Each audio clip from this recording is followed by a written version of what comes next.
Welcome to Major Keys. I'm Shantiana Keys here with Monica McNutt, host and analyst. Thank you so much for joining me today, Monica. Thanks for having me, Shantiana. All right, so the way we start this every episode, can you give me your sports journey in 60 seconds? So from the very beginning, where you found sport to where you are now. My dad was a high school referee. I tagged along with him, fell in love with basketball, went to Georgetown, was introduced to journalism, had the bug to combine sports and journalism, got a graduate degree from Maryland, and began plugging along from there locally. And here I am. Okay, so you're really good at challenges, it seems. Okay, I don't even think that was 30 seconds. I think that's succinct enough. I've definitely made the time. I don't know if I included all the important details, but that's the gist of it. I think that's the gist. Did you play any other sports growing up besides basketball? I played tennis for a little while. Tennis, okay. What did sports teach you? I know, we all take away something from being an athlete. What did sports teach you at the end of the day? Resiliency and commitment. If ever I question whether I have given something my all, I can always compare it to all the sacrifices that I was willing to make when I was playing ball, because it got a lot out of me and the game was good to me, but it really showed me what hard work looks like, and it is forever my personal barometer for how committed I am to something. And you've been covering you've been covering a lot of things lately, okay? But you've been covering the WNBA this season, and the league is in its 25th year. Did you have any role models in the league when you were growing up? So Charles is on my shirt, but in particular from that Commons team, it was Cynthia Cooper. I just could not get enough of Coop and all that she brought to the table. And then just kind of consuming the W altogether as a whole at 11, 12. It just put these incredibly powerful and talented women on the largest stage in my mind. And it just was, I don't even know that at that age, you comprehend all that you're seeing until, 15 years later, you sit back and you can reflect on why you love the game so much. And it's because you saw women, part of it at least, is because you got to see women that look like you, and you could see this potential incredible payout from this. And you could hear their stories and connect with them. And of course, they're literally playing excellent basketball. So you can grow from watching and studying their game.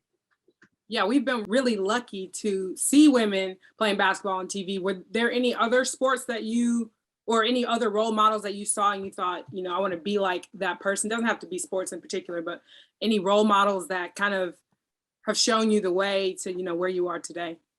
I think through school, I was fortunate to have really good teachers. My third grade teacher, his last name was Jeter. I had an English teacher in there. Her last name was Brown. In middle school, I was fortunate to have teachers that were able to show up and connect with me, even if it was just for that season. And so my personal experience, my mom and dad, but my mom more so, were very deliberate about putting Black professionals around us. I grew up in Prince George's County, which is one of those pockets in the country where Black people live really well. Of course, we got our other stuff too, but I think there were role models all around me.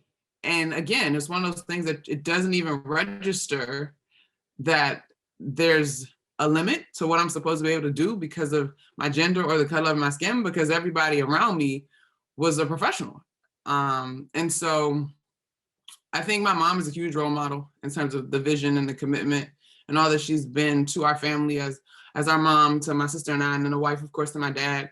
But I'm really kind of thinking it through that, Shantiana, outside of, the WNBA in terms of what basketball could do for me, and college basketball too. There were just lots of people that I was fortunate to be able to say I could look up to at different seasons in my life and for different reasons. You're someone that I see on TV, and I think, how important representation is. For me, looking at you and seeing how authentic you show up on camera, is something that I absolutely admire. Why has that been important to you throughout your career? I almost hate that word. Authentic? I almost hate it. Okay. I don't know. It is, I think it's starting to lose some of its gravitas. Fair.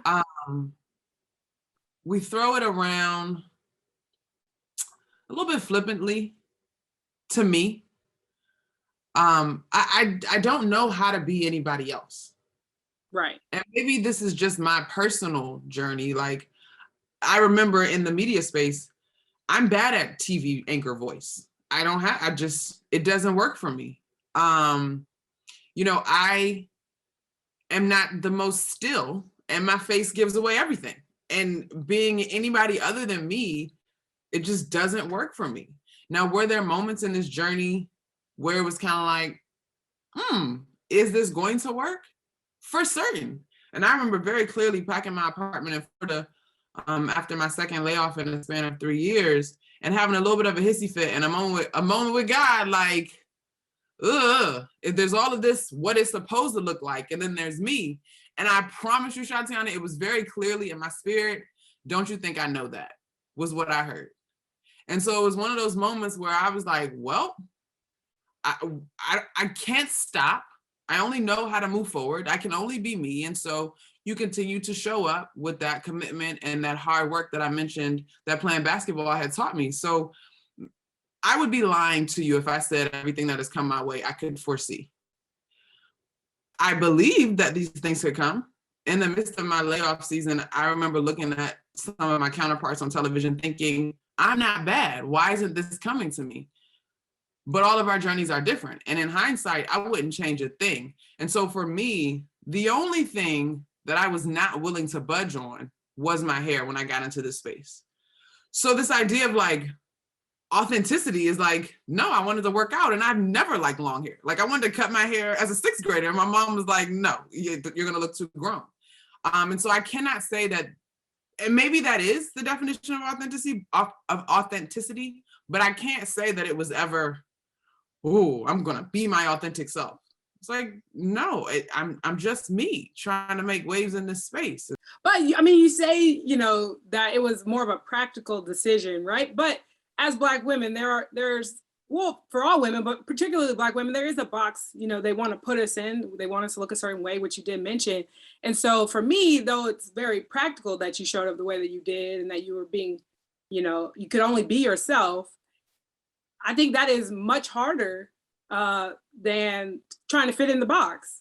I think, we've done it for decades trying to fit into a box. So showing up as yourself is the hard thing to do. So I would say, I think it can be overused, but I truly do mean it when I say that to you, is that, the first time I heard you on a broadcast, I thought that immediately. Well, and I apologize if that came off dismissive, but I'm sort of spitballing with you, my fellow sister in the space, right? Like there is absolute power in authenticity. But for me, and I don't know if you credit it to my upbringing, there really wasn't a choice. You know what I mean? Okay. And so the idea of, I was never going to go get 18 inches of hair to hang off my head. Like I just was never going to do that. Okay. Now, did I have to dress a certain way in terms of understanding the space that I was in? Was I cognizant of those things? Yes. Did that mean I was trying to fit a box, or was I trying to be professional? Or are those things one and the same? And so I think innately, and I guess I got to credit my parents on this one, it was about me being able to look in the mirror at the end of the day and be good, whether this career path panned out or not. Now, fast forward, it warms my heart to hear you say that. And it has become part of my mandate to continue to remain who I am, to show that there's room for all of us. And we always couch this conversation around diversity like it's these big holders of opportunities, which quite frankly are often white men sitting at this table, and us, the lily, not even lily, but oh, woe is us, the diverse candidate who doesn't have these opportunities, like we're the one at the disadvantage, when the reality is they need us just as badly. Right. And so it has become very powerful, and I'm very thankful for it. But there was not a click switch moment in my mind where it was like, I'm gonna shave my hair to stand out or cut my hair. You know what I mean? Like, right. I was an athlete. This worked for my lifestyle as an athlete. I have been fitter at points in my life. The pandemic got to all of us, but I am a fit person. This works for my life. And it just was a sacrifice that I couldn't even really fathom for a job. Like, what? What? True. Okay. I can understand that. Absolutely. And you talked about, you couldn't have foreseen, or maybe you hadn't foreseen the last year. I'm not sure anybody, right? Like, I mean, you've had a meteoric rise at the end of the day. Like, and there was a video that went viral on social media, saying, give it a year. What has been the greatest part, I guess, of the last year for you? So it's funny because I kind of feel like that video is a little bit fraud. Fraud? It captures an incredible year. Right. And my girl, Melanie Dunning, who did that for me and surprised me and blessed my socks off, she did a great job. But you got to know that year was 10 years in the making. Right. So I literally, Instagram was not acting right the other day. I was going to do a TikTok and just a reel rather, and explain that. And I had pulled some YouTube clips, girl, 10, 7, 4 years old. The past year has been incredible, but the past year is a byproduct of 10 years. Absolutely. And so I think there's a couple things that I say, if I can narrow my slogans down to 3. 1, you take yourself with you wherever you go.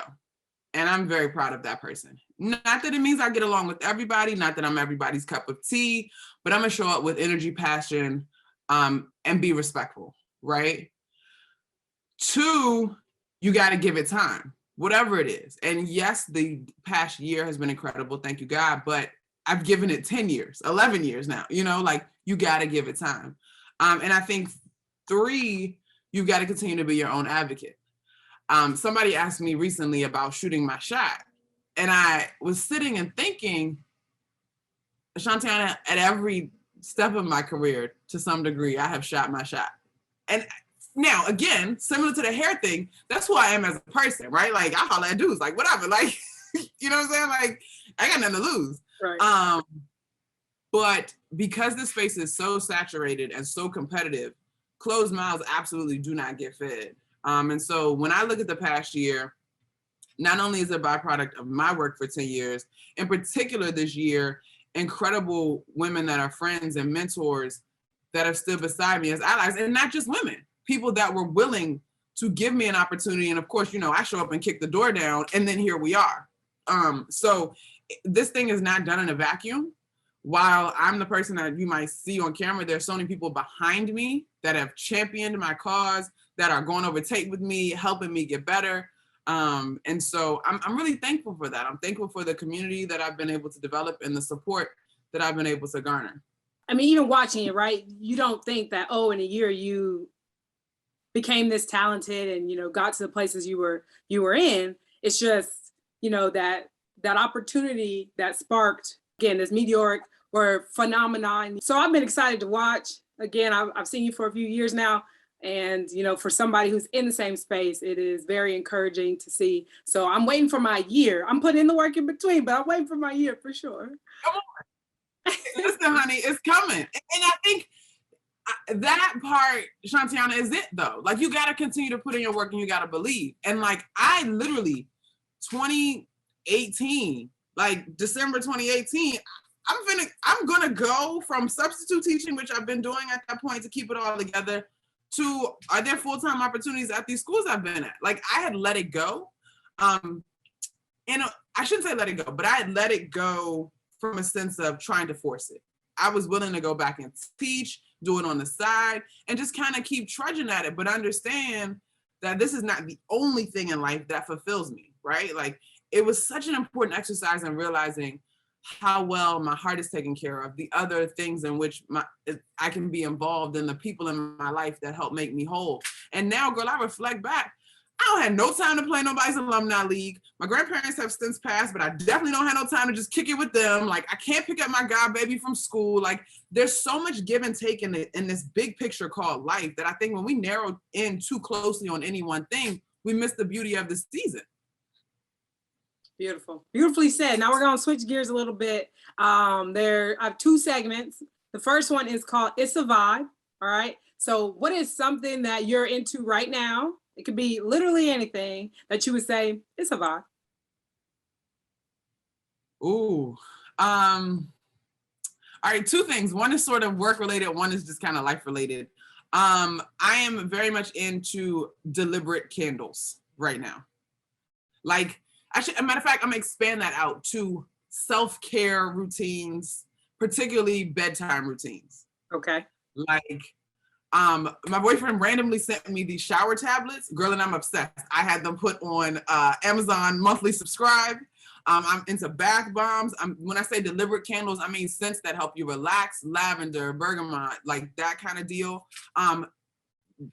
Salt lamps, yellow light. Like, I think the pandemic, because literally I'm sitting in my house with 3 studio quality lights, we were all on all day, that it just kind of renewed my focus into making sure that I'm getting quality rest and then I'm setting myself up at bedtime. So that's definitely a vibe for me. Like, yes, we love our favorite R&B go to bed songs, but I'm also into massage sounds because I got the most amazing massages in Mexico, and it just takes me back to that like moment to relax. So that's definitely a vibe in terms of winding down and getting your rest, because girl, we on all the time. Like, you need your rest. And then 2, I think athletes doing their own thing on pods is such a vibe. Like, this morning I listened to Funky Friday with Cam Newton and his dad, and it's such a vibe. I'm a huge fan of I Am Athlete. I think those brothers do a great job. Asia Wilson and Nafisa Collar have a pod. I'm just into athletes taking control of the space and saying what they got to say. Absolutely. All right, so the next segment is a lightning round, which I'm sure you've done. So keeping the answers quick and short, and we're gonna move through them. All right. All right. So your favorite women's sports moment of all time? It had to be championship number 3 for the Houston Comets as a little kid. Personally, as an adult, I was in the building when the Washington Mystics won their WNBA title, which was really dope. Hometown team? That's my hometown team, yes. Okay.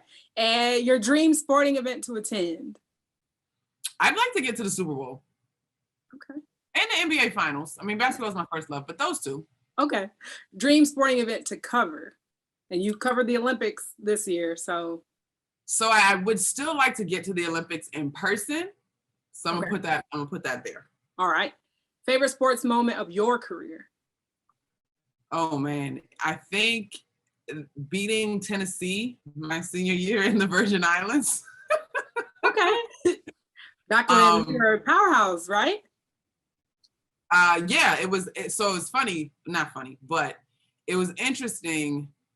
I graduated in 2011. I want to say Pat Summitt made her Alzheimer's public 2 years-ish later.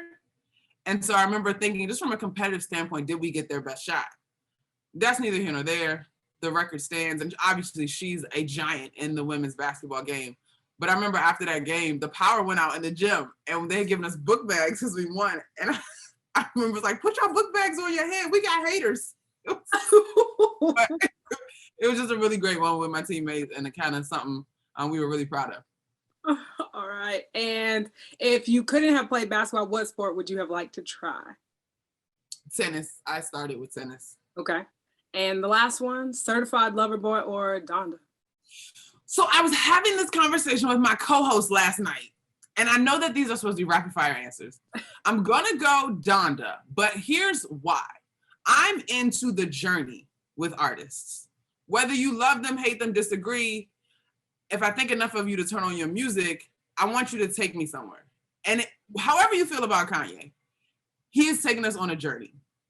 Yes. And I literally turned on Certified Lover Boy and was like, wait, is this Take Care from college? Like, what's going on?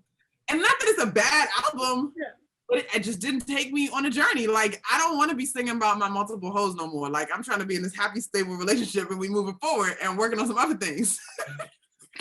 Trying to be grown, trying to grow up. Just trying to be grown, Shanti. I'm just trying to be grown. All right, last question. I asked all the guests, what is one major key, so piece of advice that you would give to those watching? Take yourself with you wherever you go. And I can't define that, you know what I mean? But like, if you look in the mirror and you good, then let the chips fall where they may if you carry that person with you. And this idea that we're all going to be universally liked is like, okay. I think you can have professional relationships with people, but you know what I'm saying? Like, So take yourself with you wherever you go and have a healthy relationship with no. Like, you can use no, you can receive no. It shouldn't necessarily decimate all of your hopes and dreams. And you definitely should use it to set boundaries and make people understand how to treat you. Oh, all that. All that, need to bottle that, write that down. But thank you, Monica. Again, we talked about this last year being huge for you, but I know the future is even brighter. So I appreciate you coming on and, you know, sharing your journey with us, as well as some good tips and some advice. Thank you for having me, Shantiana. I hope I dropped a key or two. You did, definitely. I got the keys.